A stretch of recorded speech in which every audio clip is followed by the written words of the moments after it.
Dear students, now we have to discuss about dynamic pressure. ये एक प्रकार का बर्नौली थ्योरम है, या यू कैन से उसका एक एप्लीकेशन है, या यू कैन से ये उसका एक फाउंडेशन है। जो भी है आपको ये आना चाहिए, जैसे मैं बता रहा हूँ ठीक उसी प्रकार से, बिकॉज ये एक कीवर्ड है जो यूज होता है एग्जाम्स में। दैट टाइम आती हुई चीज़ें भी बच्चों से मिस हो जाती हैं, due to that it is required to study.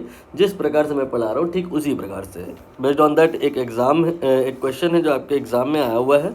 पहले मैं थ्योरी ब्रीफ कर दे रहा हूँ। आप एक ट्यूब कंसीडर करिए और उस ट्यूब के दोनों एंड पे आपने एक पिस्टन एज्यूम कर लेना है। आप इधर से भी फोर्स लगाइए, यानी कि इधर से भी प्रेशर है और इधर से भी अप्लाई करिए, इधर से भी फोर्स है, इधर से भी प्रेशर है, दोनों तरफ से इक्वल इक्वल है। इसका तो यहाँ पे ये मतलब हुआ कि जो इसके अंदर लिक्विड है वो न लेफ्ट में जाएगा ना राइट में जाएगा। ये लिक्विड जो है वो एट रेस्ट है, स्टेशनरी है। मतलब यहाँ पर अगर हम काइनेटिक एनर्जी की बात करें तो कोई काइनेटिक एनर्जी नहीं है यहाँ पर। काइनेटिक एनर्जी जीरो के बराबर है क्योंकि ये रुका हुआ है। बाकी आप देख रहे हो कि दोनों तरफ से जब आप प्रेशर अप्लाई कर रहे हो तो इसके अंदर के जो मॉलिक्यूल्स हैं उनमें रजिस्ट करने की क्षमता होती है, तो उसकी वजह से इसके अंदर प्रेशर है। प्रेशर कह लो या प्रेशर एनर्जी कह लो। तो यहाँ पर काइनेटिक एनर्जी तो समझ में आ गया कि ज़ीरो है, बट क्या प्रेशर एनर्जी वो भी ज़ीरो है?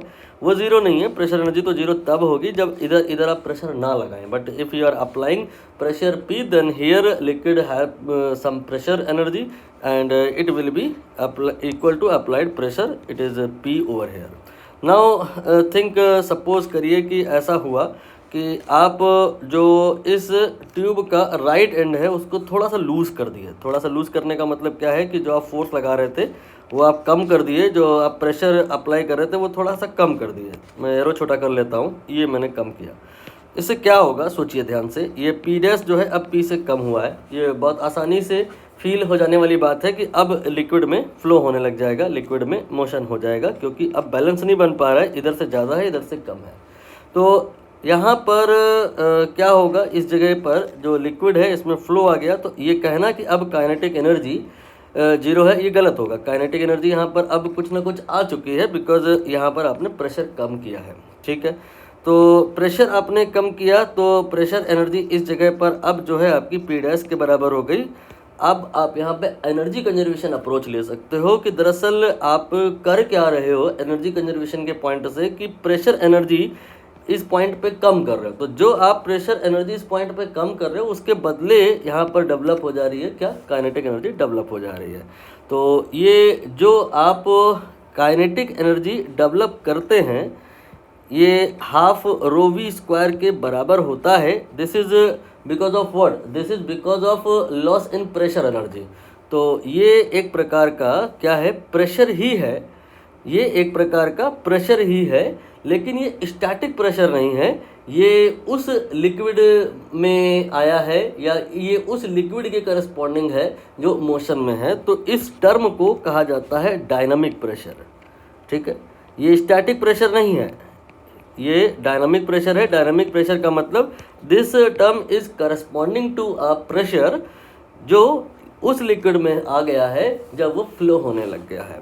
ठीक है, बाकी एनर्जी कंजर्वेशन का ख्याल जो आपका था वो बिल्कुल सही था, उसी के अकॉर्डिंग हम बात करेंगे कि जो लॉस हुआ है यहाँ पे किसमें, ये प्रेशर एनर्जी में, वो बराबर हो जाएगा गेन के। किसके गेन के, गेन इन डायनामिक प्रेशर कह लो या गेन इन काइनेटिक एनर्जी कह लो। ठीक है, तो ये आपका हो जाएगा P डैश।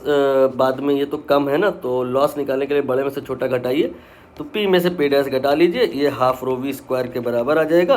और यहाँ से आप अगर V निकालेंगे तो ये आ जाएगा 2 by rho, then P minus P dash, and V जो आएगा that will be you can say under root में delta P and divide by rho. You can say this will be the value of speed, value of flow speed of the fluid when pressure drop at a particular point is equal to delta P। यहाँ magnitude लगा लो। अब आप इस question को करिए, कुछ खास है नहीं इस क्वेश्चन में।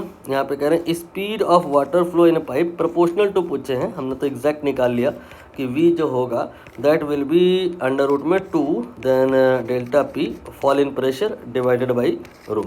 बाकी थ्योरी पार्ट में अगर एक्सप्लेन करूँ तो ऐसा है, कह रहे हैं कि एक ट्यूब है वो पहले पूरी तरह से फिक्स थी, वहाँ पे प्रेशर P1 था, फिर इस पॉइंट को इन्होंने खोल दिया तो लिक्विड फ्लो करने लग गया, और फ्लो करने लग गया तो प्रेशर P1 से P2 हो गया, ये रीडिंग फॉल हुई है, तो यहाँ पर प्रेशर में जो डिक्रीमेंट हुआ है P1 माइनस P2 यहाँ पर रख लिया जाएगा, और उसी डिक्रीमेंट इन प्रेशर या फॉल इन प्रेशर एनर्जी के करस्पॉन्डिंग काइनेटिक एनर्जी डेवलप हो जाएगी, and with the help of that यहाँ पर हम स्पीड निकाल सकते हैं। और ये आपका जो प्रोपोर्शनल होगा डायरेक्टली चेंज इन प्रेशर नहीं, डेल्टा पी आएगा, यानी कि अंडर रूट में P1 माइनस P2। आप देख लो, पहला ऑप्शन यहाँ पे सही होगा।